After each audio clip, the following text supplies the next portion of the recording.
Decision 2014. How will the outcome of the election affect you? Right now, 10 on your side, political analyst Joel Rubin joins us live from Virginia Beach. Thanks for being back with us today, Joel.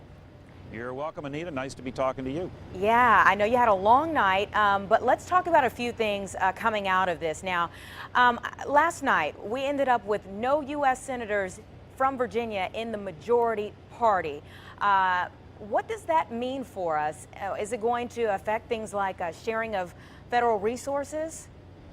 Well, the reason that these elections are so expensive and that the parties throw so much money into it is because obviously it's important to be in the majority in either the House of Representatives or the U.S. Senate. And when you're not a chairman of a committee or a subcommittee, it's hard to get your legislation through, hard to get money to your state. So Virginia, right now, its two U.S. Senators, Tim Kaine and Mark Warner, are both in the majority party, the Democrats. But now, in January, they'll be in the minority party. So that's not a good thing for Virginia to not have a Republican U.S. senator. That's going to put some more responsibility as far as Virginia is concerned on its House Republican members. We have obviously a few from down here, Rob Wittman, Randy Forbes, and Scott Ridgel. There's also several Democrats in the Virginia House delegation. So, you know, for Forbes and Ridgel and Wittman, all of whom are on the Armed Services Committee, which is so important to the Commonwealth as a whole and certainly to Hampton Roads, they're going to have to do a lot more heavy lifting because they're not going to have a whole lot of help over in the Senate because those senators are in the minority party. Yeah, and you mentioned Randy Forbes. He's now, in a sense, a minority of his own party, coming out of Virginia, being a veteran, as we had some retirements to take place.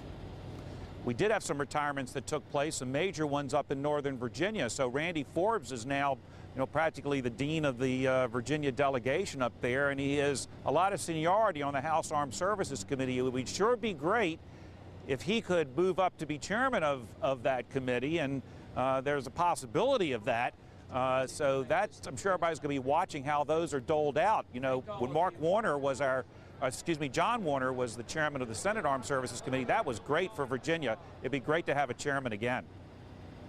Now, we talked about some of our U.S. senators having more difficulty trying to get things done, but let's just talk about the president. How hard do you think these next 2 years are going to be for him and for everybody working together? Can anything be done now? I don't know. We've had gridlock the last, you know, most of the last 6 years that he's been in. You know, those first 2 years is when he got Obamacare passed. Of course, he had a Democratic House and Senate. Now he has a Republican House and Senate, so certainly any legislation that he wants to get through is going to have a tough time. At the same time, they're not going to be able to get anything through they want unless the president is willing to sign it, because he sort of has a veto-proof Senate right now. So we're likely to see more of the same, and then in 2016 we have another presidential election, and if a Republican gets elected and the Senate and House remain Republican, well, we will have one-party rule once again in America. All right, thank you so much, Joel Rubin, our political analyst. We'll be hearing more from him. We always appreciate your time. Thank you.